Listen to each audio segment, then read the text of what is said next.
Yo, what's up? I'm super excited for this video. It's a super cool subject and a very focused video. We're gonna discuss techniques in mastering, in stem mastering, to get a wider master. Perhaps you've already seen the how to get a loud dance master video.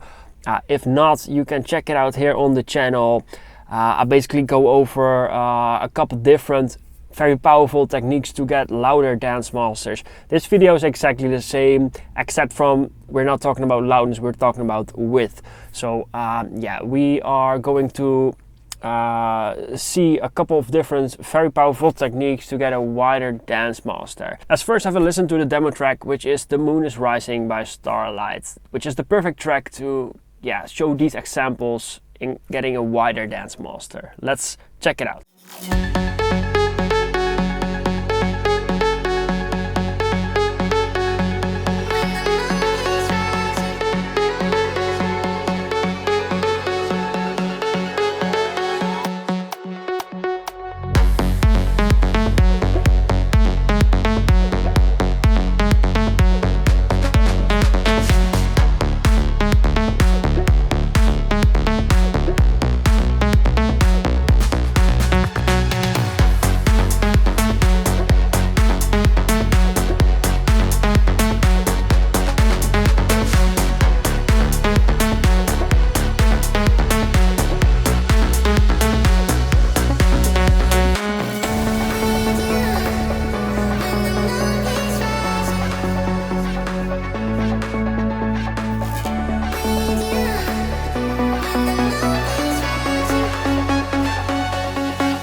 So you get the idea. That's a track, super cool, up tempo, lots of energy, and I think it's ready to be widened up a little bit. So let's go ahead and start with the first technique. So the first technique is the most simple one. It's multiband stereo imaging. We're using the Ozone 11 imager, and a couple things here are very important to note. The crossovers can be set by Learn, and what Learn does is basically scan for the regions where the least amount of frequencies are being played. So in other more simple words, Ozone Imager can decide for us the most ideal crossover points to maintain as much as possible quality and not sit exactly at where the lead sits, or not sit exactly at a frequency point where there's lots of information. It looks for the points where there's the least amount of information and sets those bands there depending on how many bands you are using.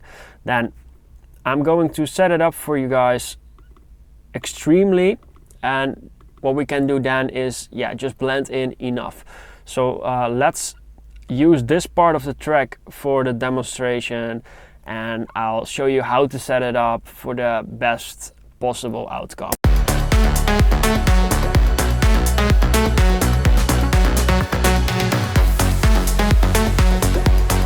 So you saw that it was looking for the most ideal crossover points. Then we're gonna solo the low end.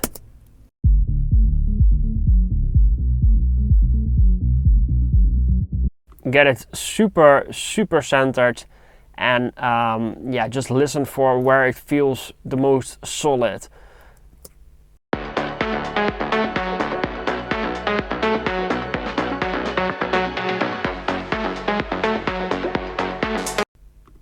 So what you saw there is I was pushing it and I'm using stereo wise. If you're not using stereo wise, it widens it. If you're using stereo wise, it actually changes the side information as well. If you use stereo-wise 1, it simply does the Haas effect, which uses delay, and therefore it can sound super cool, but it can as well quickly sound very phasey, which you don't want. Let me demonstrate that for you.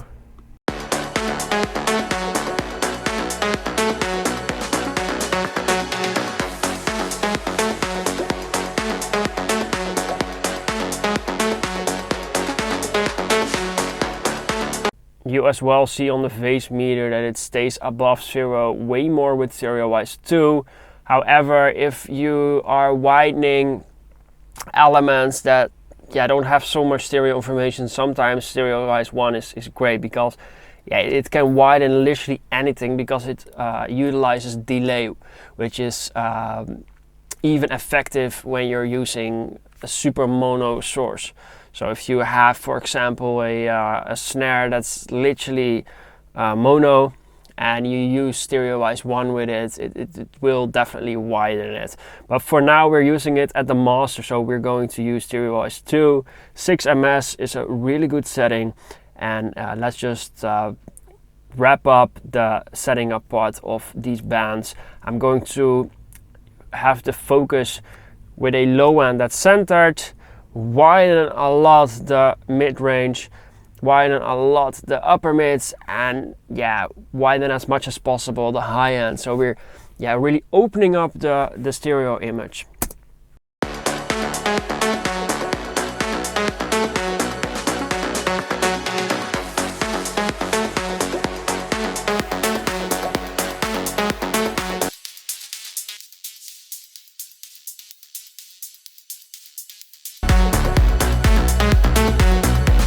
So that's super extreme, and I did that on purpose because we have this beautiful amount knob.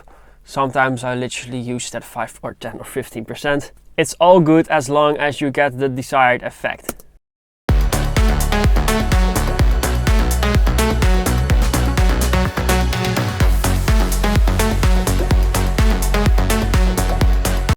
Widens it without completely changing the stereo image.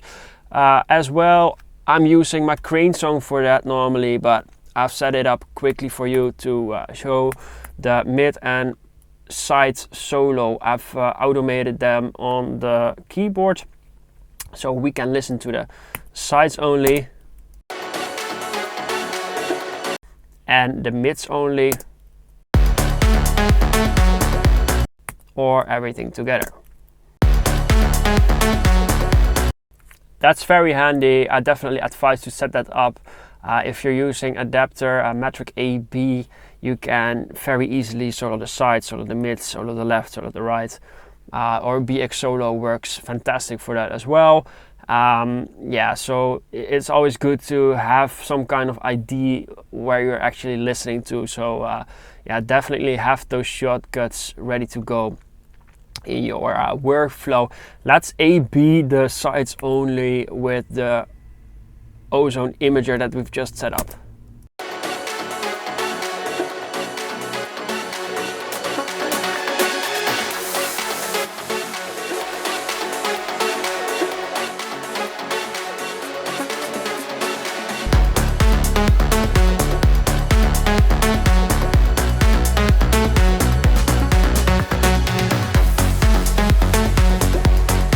That's an amazing job. Even Delta is available in this plugin that literally plays only the affected signal. So it literally plays you what is being added.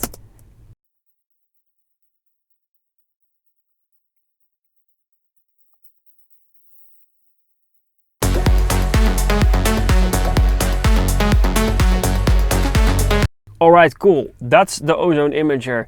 Then we're going to the next technique. And the next technique is all about contrast. What we're going to do is we're going to simply use an utility set at 60% width, and we will only activate it in the breaks. In this case, it's a bit extreme because I just want to show you what is possible. However, you can definitely do like 85 or 95 or 90% as well. It will work, but keep in mind to do it intentionally. So only if you really have an idea of this works for this specific track, then use it. And that goes for all techniques that I'm teaching on the platform here on YouTube, but as well that other people and engineers and producers and mastering guys are teaching you. Always have intent behind a move. Never just do something because some guy said it. But yeah, I hope that it helps and gives you some inspiration, and yeah, you can take it from there. Let's A/B this end of the build up and drop with and without the automation on the sides. So this literally closes down the stereo image and opens it up back to where it's at the drop. That's a structure where you're basically mixing into a chain, and this chain gives a certain color over the entire track. Instead of automating the imager, I'm just automating everything before that, and it still feeds the imager. So that way we keep that kind of color and feel of the entire track. So let's have a listen before and after.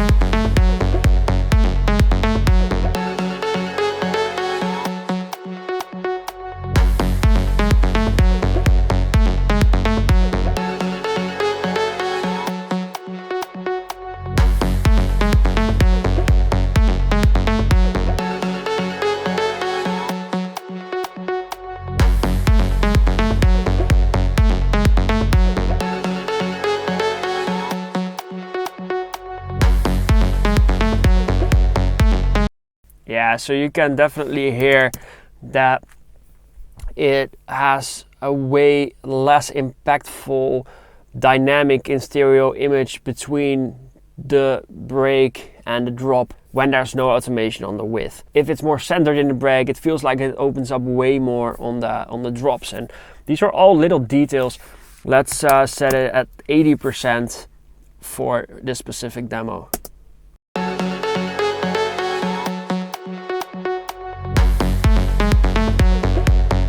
Perfect. Of course, you can also automate this parameter and have it gradually increase or decrease on the stereo image.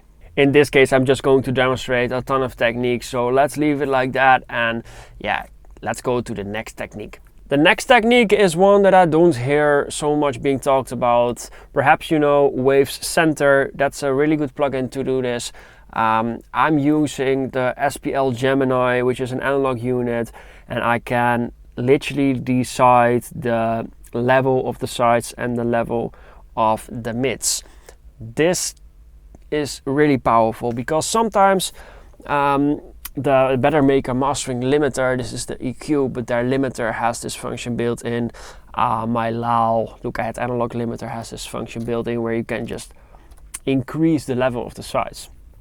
And this is something you can actually do as well. Your DAW, here in the utility of Ableton, you can go over to the width parameter, go right mouse click, and here instead of width you can set it to mid-side mode.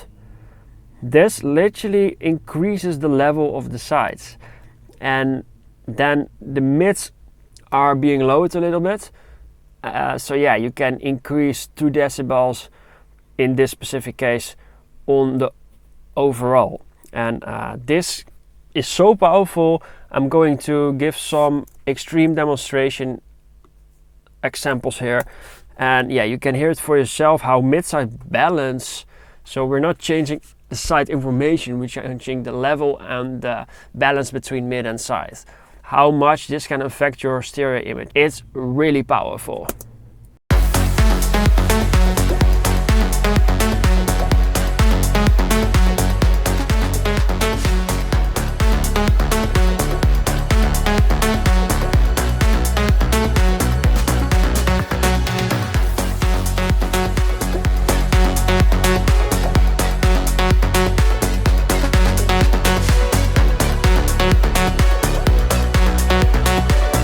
So you can hear how there's way more separation.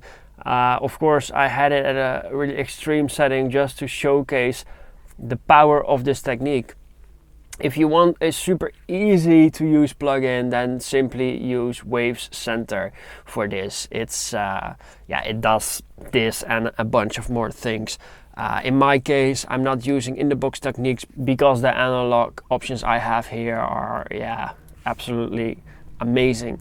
But yeah, you can do it in the box and it still sounds super good. Don't overdo this because yeah, you're messing with the entire balance of mid and side. So yeah, be careful there and use it in a way that sounds best to you. Then the next technique, which is mid-size EQ. I've set it up here with a bell boost on the mid.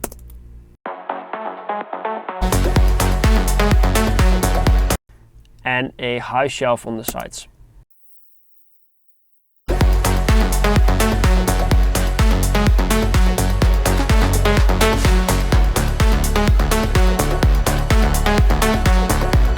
It's a very powerful technique. I advise to use it definitely on in your regular mixes, masters, because it's just stereo EQ is quite drastic. So if you want to alter an entire area of the track, yeah, then stereo EQ is amazing. However, if you want to only affect the mid or only affect the side, mid-side EQ is just, yeah, it gives you such powerful control. So I definitely advise to use it that way. And what you can do as well is do a technique where you're boosting on the mids and cutting on the sides. And this way you carve out some space, and this increases the effect of the boost. And I'll set it up and you can hear it for yourself.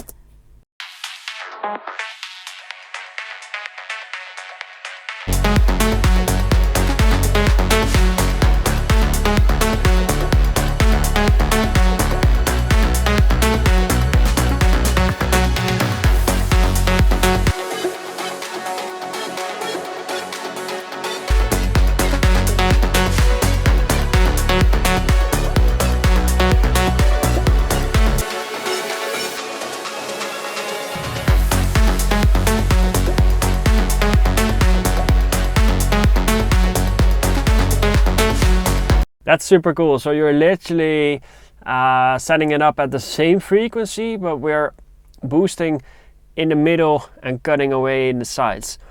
This is super powerful because it just creates a lot of clarity in that specific range. Because yeah, if you boost something, then it's often the situation that it's starting to overpower anything. So if you're boosting in the middle and it sounds good and you're cutting away on the sides, then yeah, it can have this really pleasant effect where you're having more focus due to that boost, and yeah, it still remains clear because of that cut, and that's super powerful. So I definitely advise to do that.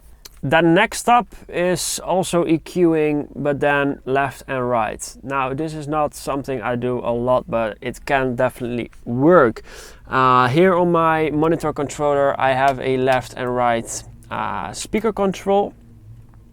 If you don't have this, you can, I think, yeah, use Brainworks for that. Let's do that, because let's assume you don't have this monitor controller. We're going to, I've already set it up, but let me just show you what I've done. I've set it up on the left side like this.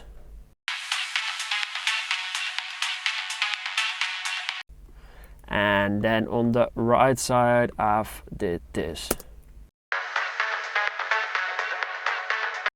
Now let me A/B the before and after.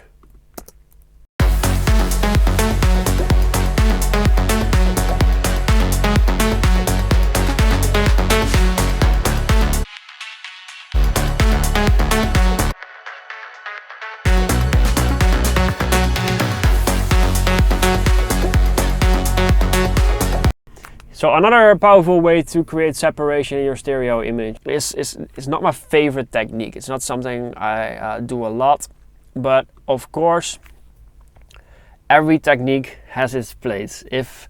And that's how a lot of stem mastering and mastering sessions go. Is you're trying sometimes different techniques to accomplish a specific goal. If you feel like this element needs to be wider, or this element is being buried in the mix, it needs to come out more, yeah, you're starting to think of ways to accomplish that. Sometimes, yeah, you don't really know in advance how this will turn out. So you're literally setting up 1, 2, 3, 4 different techniques, and that way, yeah, can listen for yourself what's the best way to go in that specific situation. Next up, it's one of my favorite techniques. This is mid-side adaptive dynamic EQ. We are using Ozone clarity for this, and what this does, it has a fixed yeah, minimum frequency of 300. You can set it up higher, but I love using it at 300, and you can use it on the mids and the sides in a different way. So the tilt is making it more bright or more dark, and the attack and release is, yeah, like a compressor. It alters the speed of the curves that are being changed. So if we set it up on the mids, I will show you what it does.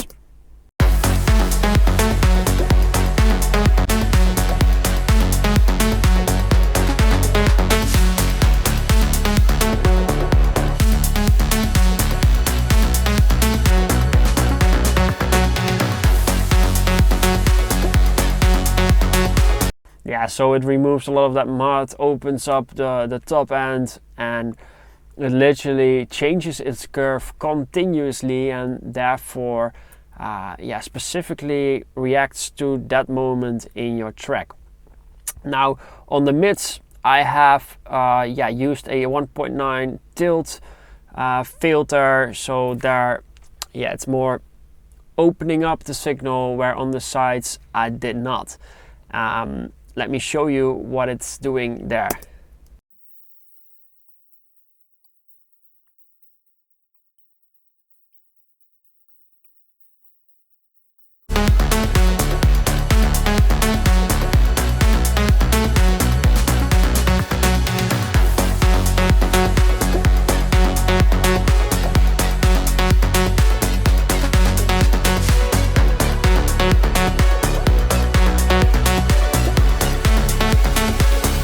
That's amazing. It feels like it's mixed 10 times better, and that's simply because on the mids we're opening up the top end, reducing a lot of the mud, and on the sides we are not using the tilt filter, but the amount is a lot higher.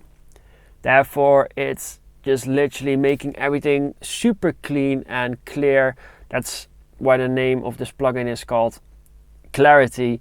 That's literally what it does. You can use it in stereo mode, but yeah, in mid-side it's just next level.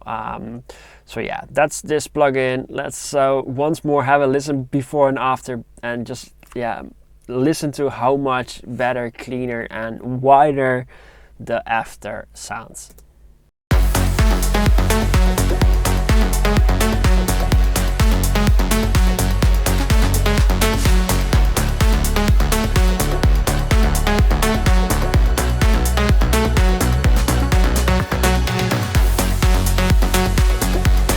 Amazing, this plugin is next level. Let's get to the next technique. So this is called mid-side transient shaping. So a super simple focus here. We're increasing the punch on the mids and reducing the punch on the sides.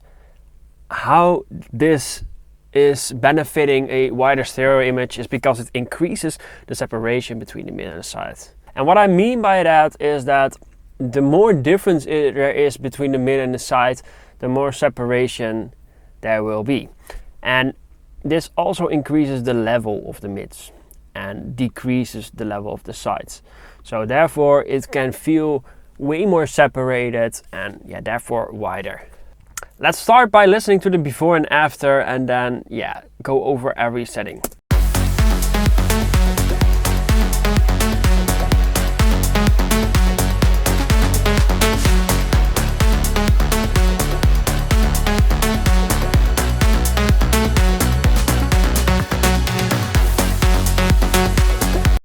So yeah, you can definitely hear that with it activated, there's way more definition in the mids, and yeah, it just feels way less washed out, and therefore, yeah, tighter in the middle and wider, because there is more separation. So the stereo image is more exciting. So let's go over everything.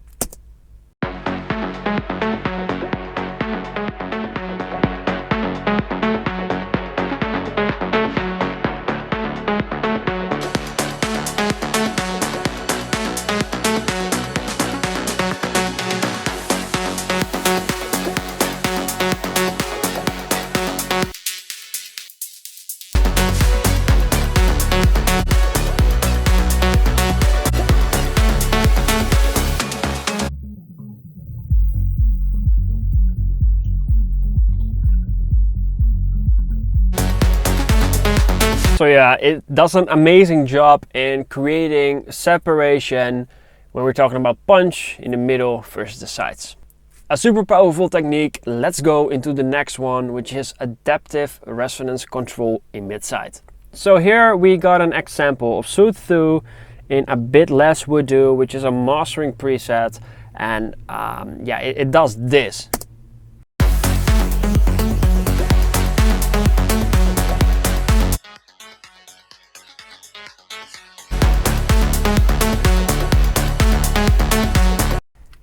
Really cool, but what's important in this specific example is this button, the balance. And the balance controls where it's applying this curve to. Now it's evenly applying it on the mid and the side. However, if we lower it, it's only applying it on the sides, and if we increase it, it's only applying it to the mids. So I can show you by just literally playing you only the mids.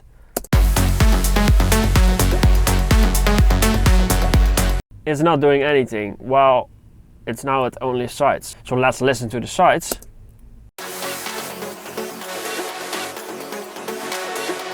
And that's super cool. So let's try and set it up on the mids and not so much on the sides. Then it will give us a smoother upper mid range in the center, and yeah, a little less on the sides. I'm going to do a bit of processing on the sides, but it will mostly be applied on the middle.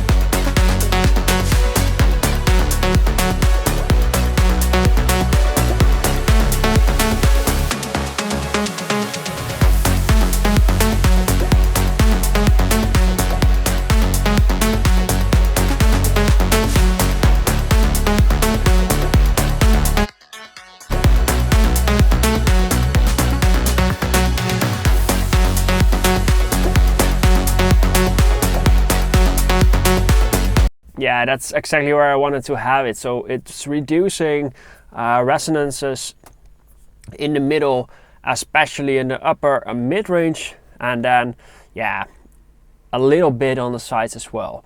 Because this reduces so much of the energy of the track, I went to the trim knob and yeah, added 1.5 dBs. Since it's lowering a lot in the upper mids, some energy is taken out of the track. Therefore, I'm using the trim knob to bring back the level of the overall. That's how I remain in good gain stage throughout the mastering process, and yeah, I'm able to bypass the processing without being fooled by level, because of course it sounds less good if it's quieter. So yeah, you need to compensate for that, and yeah, the way of doing that is by setting it up in a way that feels consistent level wise. So now let's A/B with all these mid-side tricks and see how much difference there already is in the stereo image. I wouldn't normally do so much stereo imaging on a track, but this is simply a demonstration of some techniques that are really powerful. So keep that in mind.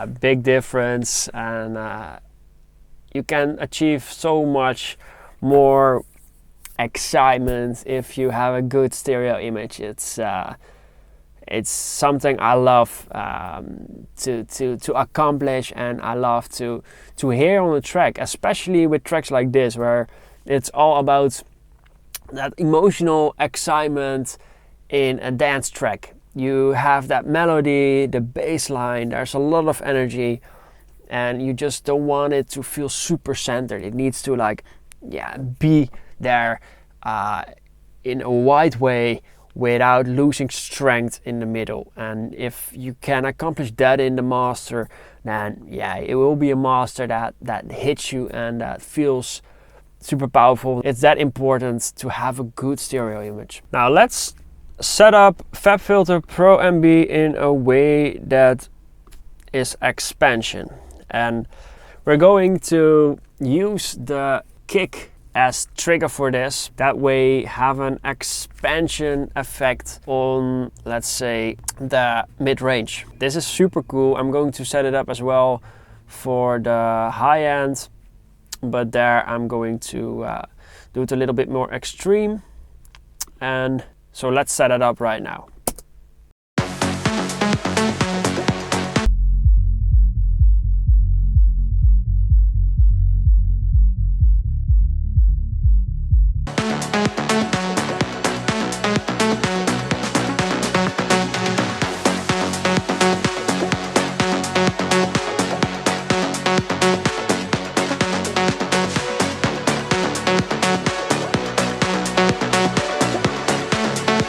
So we're going also to use the stereo link knob, and we're going for like 75% mid only. This way we are mostly affecting the middle and not so much the side. This is what we're doing on the middle.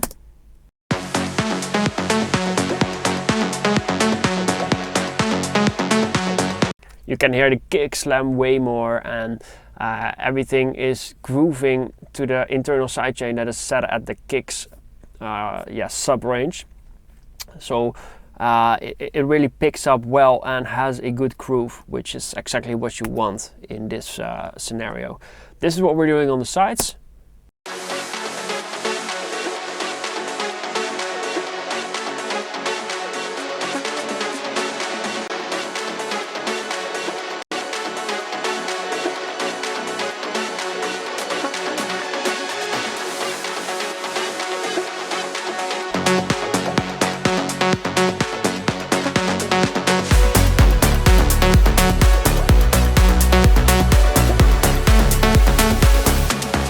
Super cool. Let's set up the high end.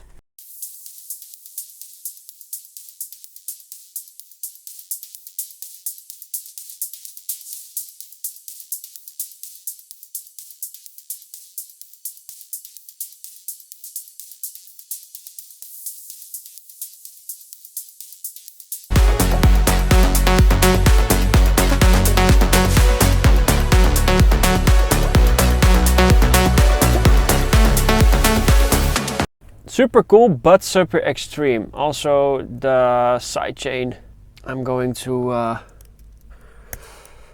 use the exact same setting on the sides, so we remain a good movement there, sidechain wise. This is way too extreme, but it does have a really pleasant effect on the stereo image. Well, it's amazing because FabFilter Pro-MB has a mix knob, so we're gonna lower it quite a bit so it does exactly the amount of processing that we want.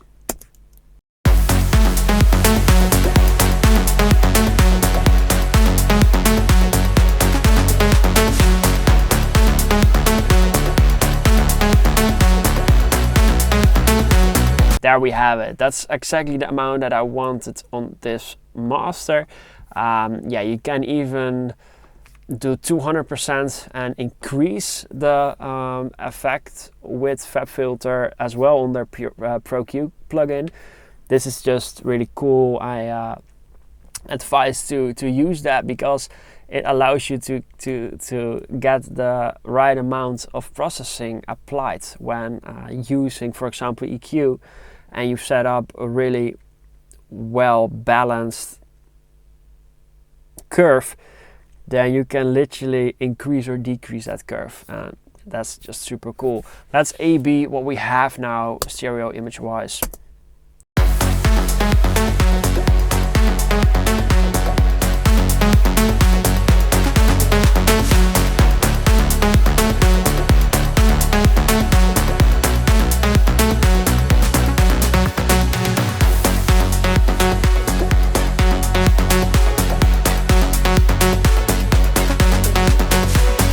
And please note that the mix hasn't been changed at all. It's just a master chain that is altering the stereo image.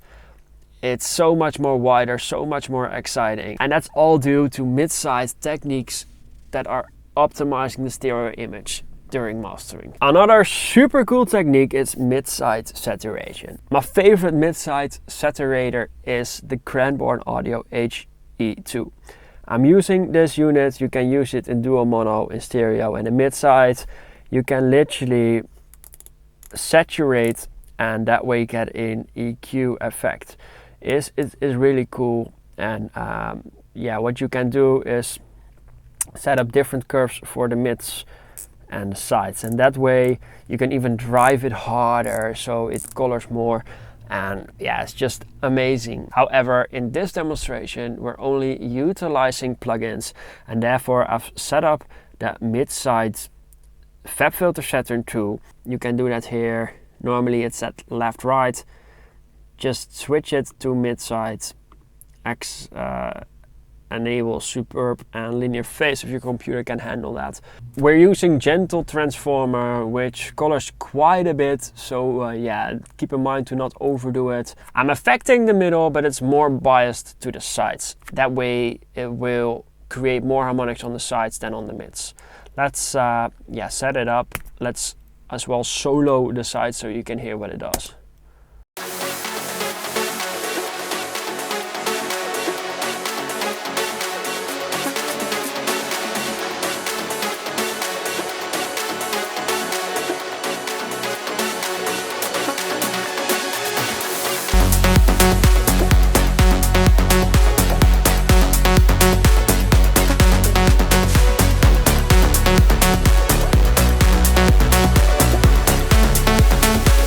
And here you can hear it, it's coloring the kick. It's literally like totally destroying the kick.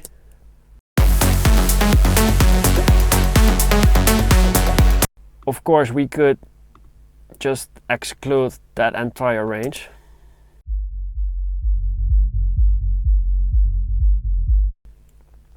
And just affect it on this band all the way from 82.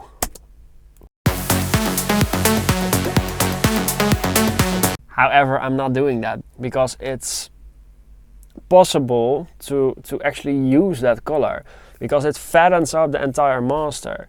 But if we bias more towards the sides, this won't destroy that low end, but we still have that color applied on the overall, which is really beneficial for the energy of this track.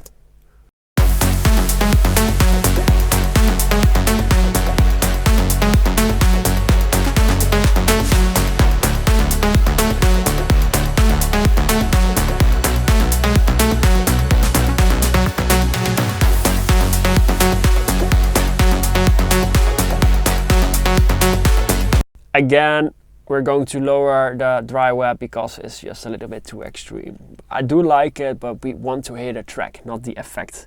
Of course, we want to hear the effect as well, but the effect should not take over the attention from the actual track. It's not like you don't want the listener to hear something and think, hey, I'm listening to this effect. You want the listener to listen to a track, and the effect needs to put that track in the best possible, most powerful, exciting, tight, solid, wide and pleasant version, and yeah, not take over so much that the listener only listens to the effect and yeah, the track gets buried. That's not what you want. So the effect needs to benefit the track and not the other way around.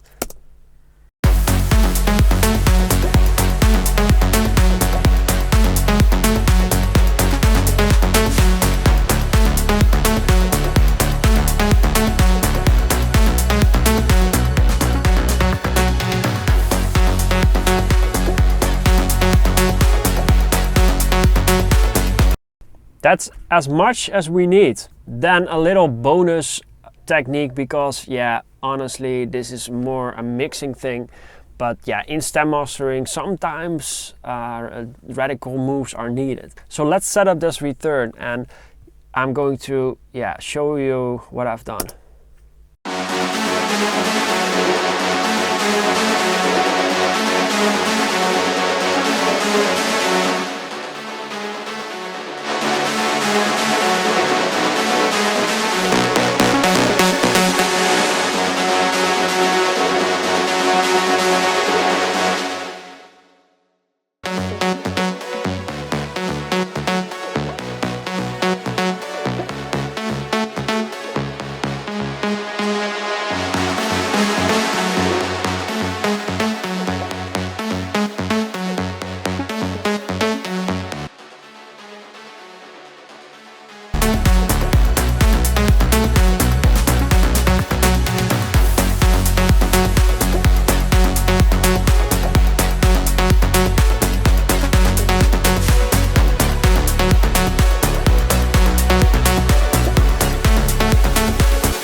So that's a very extreme but drastic and effective way of achieving a wider stereo image.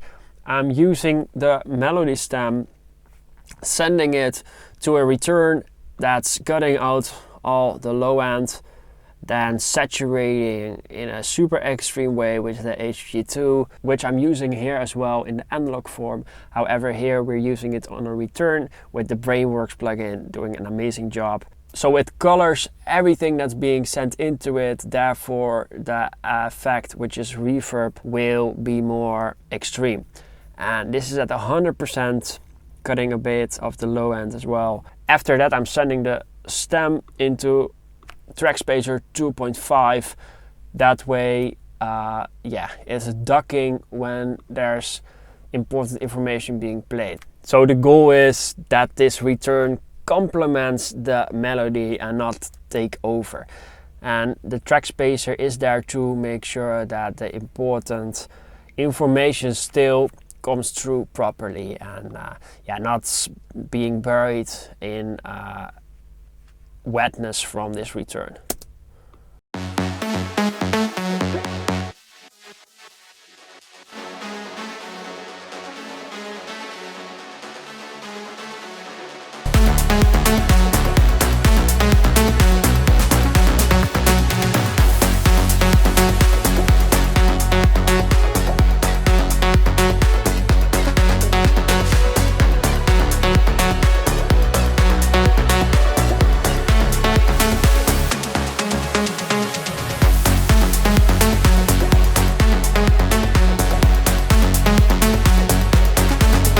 So that's it, some of my absolute favorite techniques during stem mastering to get a wider master in dance music. This is super interesting. I can talk about the subject for hours.